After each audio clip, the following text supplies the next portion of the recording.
So this is the view of the garden so far this year. We are already into August.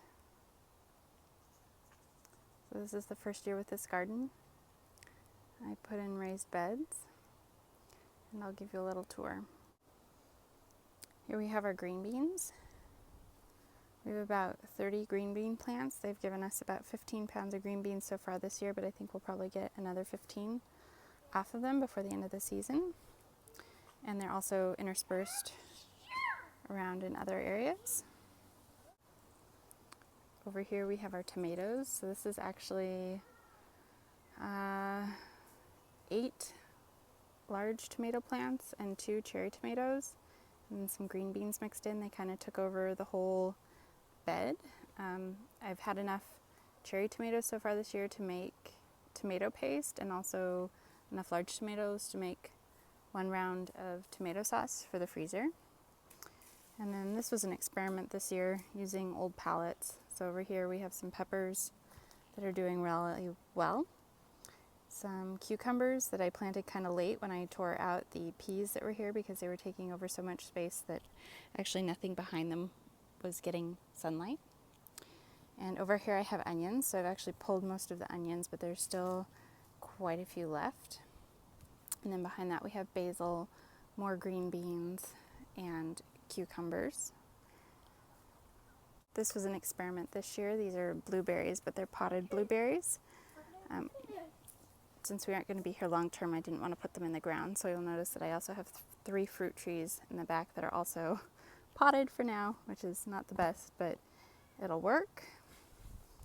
Over here we have our bell peppers. So these guys have been having difficulties this year. I'm getting really nice flowering, but the peppers don't seem to set. So we've just had a heat wave this week in Seattle, so I'm hoping that the peppers will actually set and we'll get some fruit off of them. And then our squash and zucchini plants are doing great.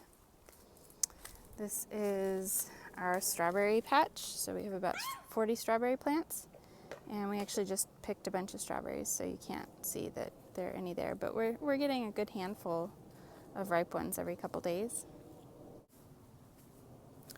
Over here we have our pumpkin plant. So we're getting pumpkins, but the flowers don't seem to be getting pollinated. Excuse the whining.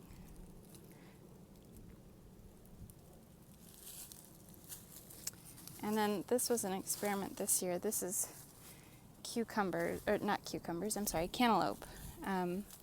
And I didn't think that cantaloupe would grow in Seattle because obviously it's not very hot. The plants started to grow, but the leaves are incredibly small, and we're getting some flowers, but no fruit, which is to be expected. But I thought it would be... Grandpa. This isn't Grandma and Grandpa. I thought it would be a fun experiment for this year. So see, we're getting flowers. I want to talk to Grandpa. This isn't Grandma and Grandpa.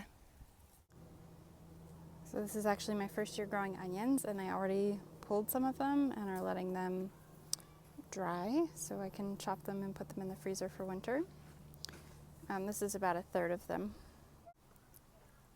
And then this is the corn for this year. There are only about 12 corn plants, but they're in a planter against the south-facing side of the house, so they get constant sunlight, and they seem to be growing really well, and we're actually getting corn, so we're just letting it fatten up.